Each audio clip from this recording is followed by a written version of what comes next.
I see so many coaches talking about using the word ego, but I don't think a lot of them actually understand what it means. So let's talk about what your ego is. Here's some basic neuroscience for you first. There are 3 levels to your cognition. You have the conscious mind, which is everything you're aware of. You have the subconscious, which is the stuff just below the surface that you can access if you try, but it's a little bit more involuntary. And then you have the unconscious, which is the stuff that's buried and repressed really deep down and far away, and you can't access it readily. Your ego is a product of all 3 of those levels of consciousness.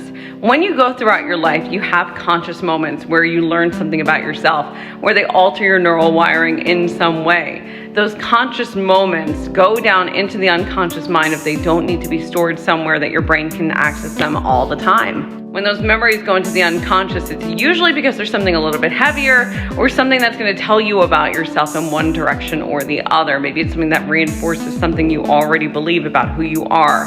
When it's in the unconscious mind, it impacts your physical body because it changes the way that you react to certain situations, and it changes your emotions, it changes the experiences that you have in the future, which means it creates what's called a subconscious feedback loop. The subconscious feedback loop is just like it sounds. It's a feedback loop that tells the body, the brain, and the energy how to respond in certain situations. And your ego is one of the parts of that subconscious feedback loop. The subconscious feedback loop is your experiences that create emotions or chemical reactions in the body that tell your body how to respond physically. And then that in turn tells your brain what to think. And that's where the ego comes in. The ego is a mechanism designed to keep you safe. It wants to have you replay the same situations over and over because then the brain, the body, and the energy will know exactly what to do in those moments because there's already a feedback loop for them.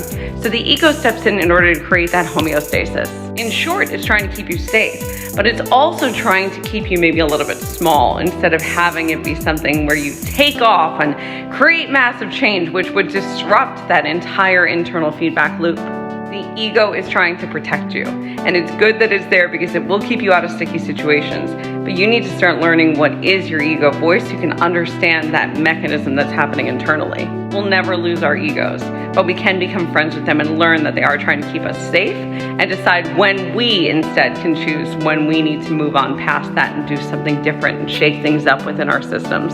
Let me know what other questions you guys have about this system, whether it's the ego, the subconscious feedback loop, or those 3 levels of consciousness. I'm here to answer any questions that you have.